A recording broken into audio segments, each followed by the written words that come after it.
তো আপনি কি ব্যবসা করেন? জি, আমি স্ট্রিট ফুডের ব্যবসা করি। এই দোকানটা আপনার? হ্যাঁ। তার মানে আপনি ঝালমুড়ি, ফুচকা, চটপটি বিক্রি করে বেড়ান? হ্যাঁ। আম্মু কি না আপনার সাথে আমার বিয়ে ঠিক করেছে? আমার মাসে ইনকাম কত আপনি জানেন? 50,000 টাকা। এগুলা কি আপনি চোখে দেখেন কখনো? আর আপনি কি ভেবেছেন আপনার মতো একটা ফুচকাওয়ালাকে আমি বিয়ে করব? কখনোই না।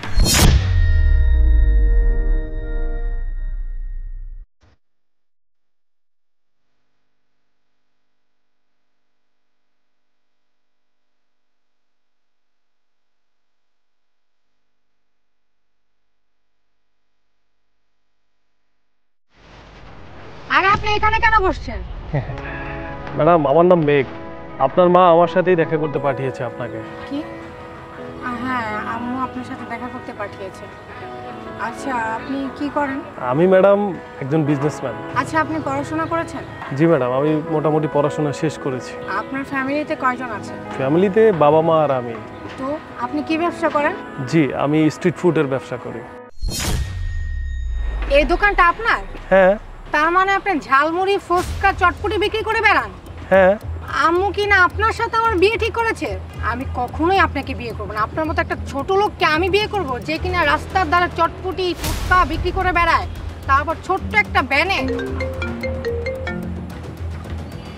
হ্যালো, হ্যাঁ আম্মু, তুমি আমার কার সাথে বিয়ে ঠিক করেছো?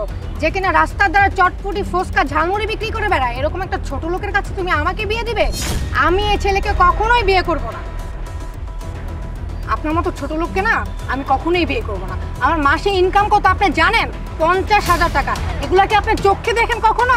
আর আপনি কি ভেবেছেন আপনার মতো একটা ফুচকাওয়ালাকে আমি বিয়ে করব? কখনোই না। আমার বাবা মা পছন্দ করেছে দেখেই কি আমার বিয়ে করতে হবে? আমি যাকে পছন্দ করব তাকেই বিয়ে করব, আপনার মতো একটা ছোট লোককে না। Stop ma'am, enough is enough. আপনি আমাকে এত তুচ্ছ করে কেন কথা বলছেন? আপনি কি বললেন? আপনি মাত্র 50,000 টাকা বেতন পান। আপনি জানেন আমার মাসিক ইনকাম কত? আমি কত টাকা ইনকাম করি? আমি প্রতিদিন কমপক্ষে 400 প্লেট ফুচকা বিক্রি করি। এক প্লেট ফুচকার দাম হচ্ছে 50 টাকা। 400 প্লেট ফুচকার দাম কত জানেন? 20,000 টাকা। আমার প্রতিদিন ইনকাম হচ্ছে 20,000 টাকা। আর মাসে আমার ইনকাম হচ্ছে 6 লক্ষ টাকা। 6 লক্ষ টাকার মধ্যে আমার 3 লক্ষ টাকা হচ্ছে এই মালপত্র ইত্যাদি কিনতে লাগে, আর 3 লক্ষ টাকা হচ্ছে আমার নিট ইনকাম। তাহলে আপনি চিন্তা করে দেখুন আপনি কত টাকা ইনকাম করেন, আমি কত টাকা ইনকাম করি।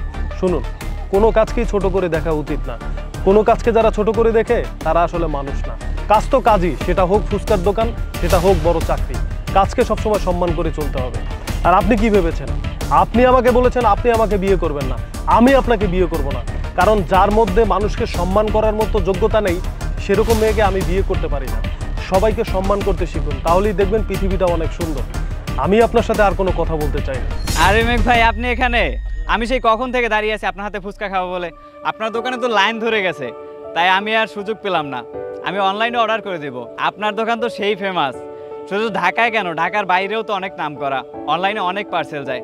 বরিশাল থেকে আমার একটা ফ্রেন্ড ফোন দিয়েছিল, বলেছে ঢাকায় আসলে MBA ফুচকার দোকানে নিয়ে ফুচকা খাওয়াতে বলছে। ঠিক আছে ভাই, আমি কাজ সেরে আসতেছি। জি আচ্ছা ভাই। কি তার মানে এই MBA চটপটি ফুচকার দোকানটা তোমার? আম্মু তো এখানে ফুচকা অনেক পছন্দ করে, আমার জন্য নিয়ে গিয়েছিল। আমিও অনেক পছন্দ করি এই চটপটিটা। মেঘ, আমি আসলে বুঝতে পারিনি তোমার যে দোকান আছে, ব্যবসা আছে, আর কয়দিন পরে তো তোমার আমার বিয়ে, তাই না? আর গাড়ি বাড়ি থাকলে, টাকা পয়সা থাকলে ফুচকার দোকান কোনো ব্যাপার না। শুনুন, আপনার মা আমাকে পছন্দ করেছে কেন জানেন? কারণ আমি নিজের পায়ে নিজে দাঁড়াতে শিখেছি। আমি ছোট একটা চাকরির পিছে ঘুরি নাই। আমি নিজেকে বিশ্বাস করি, আমি নিজের উপর ভরসা রেখে আমার বিজনেস দাঁড় করিয়েছি। শুধু আমার এই একটা ফুচকার দোকান না, ঢাকা শহরে এরকম আমার 300 ফুচকার দোকান আছে। বুঝতে পেরেছেন? আপনি যখন শুনলেন আমি বড় লোক, আমার টাকা পয়সা অনেক ইনকাম করছি, তখন আপনি আমার কাছে মাপ চাচ্ছেন। যখন শুনলেন আমি সামান্য একজন ফুচকাওয়ালা, তখন আমাকে অপমান করা শুরু করলেন। শুনুন, আগে মানুষকে সম্মান করতে শিখুন, তারপর তার সম্বন্ধে জেনে শুনে তারপর তার সাথে দেখা করতে আসুন। আর আমার মতো একটা জীবনসঙ্গীকে আপনি হারালেন, আপনি অনেক বড় ভুল করলেন। ওই যে দেখুন, আমার গাড়ি চলে এসেছে। এরকম আরও 3টা গাড়ি আছে আমার গ্যারেজে। ভালো থাকবেন। মেঘ, কত বড় ভুলটাই না করলাম, হাত থেকে ফুসকে গেল।